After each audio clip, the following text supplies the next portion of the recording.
అకారణంగా అసభ్యంగా చాలా హీనాతిహీనమైన ప్రవర్తనతో ఈరోజు ముఖ్యమంత్రి రేవంత్ రెడ్డి గారు మా ఆడబిడ్డలిద్దరిని నా పాటికి నేను పెద్దగా విమర్శ చేయకుండా పద్ధతిగా వారిని సంబోధిస్తూ ప్రభుత్వానికి సూచనలు ఇస్తూ మాట్లాడుతుంటే మా అక్కలు కూడా కనీసం డిస్టర్బెన్స్ కానీ కనీసం ఒక కామెంట్ కూడా చేయలేదు. కనీసం నన్నేమి ప్రాంప్ట్ కూడా చేయలేదు. మీరు ఇది చెప్పండి అది చెప్పండి అని.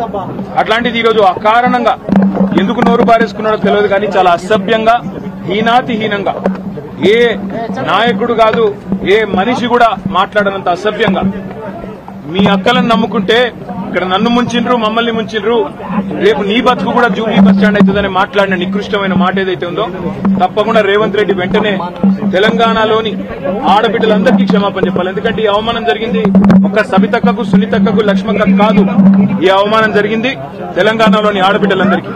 మహిళల్ని నమ్ముకుంటే నట్టేట మునుగుతారన్నట్టు మహిళా తల్లుల్ని నమ్ముకుంటే బతుకు బస్టాండ్ అవుతుంది అన్నట్టు ముఖ్యమంత్రి మాట్లాడిన మాట ఏదైతే ఉందో నిజంగా కూడా హేయం శోచనీయం.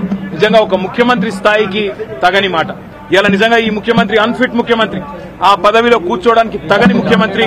మహిళల్ని అవమానించి కూడా అప్పుడప్పుడు నోరు జారినా సంస్కారం ఉన్న వాళ్ళు ఏం చేస్తారు, అవసరమైతే నేను వెనక్కి తీసుకుంటున్నాను విచారం వ్యక్తం చేస్తారు.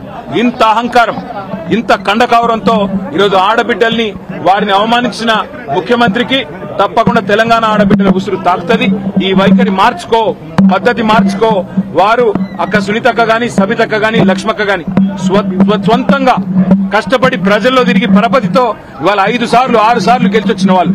ఎవరు కూడా నీలాగా ఇష్టం వచ్చినట్టు రాజకీయ విన్యాసాలు చేసి వచ్చిన వాళ్ళు కాదు.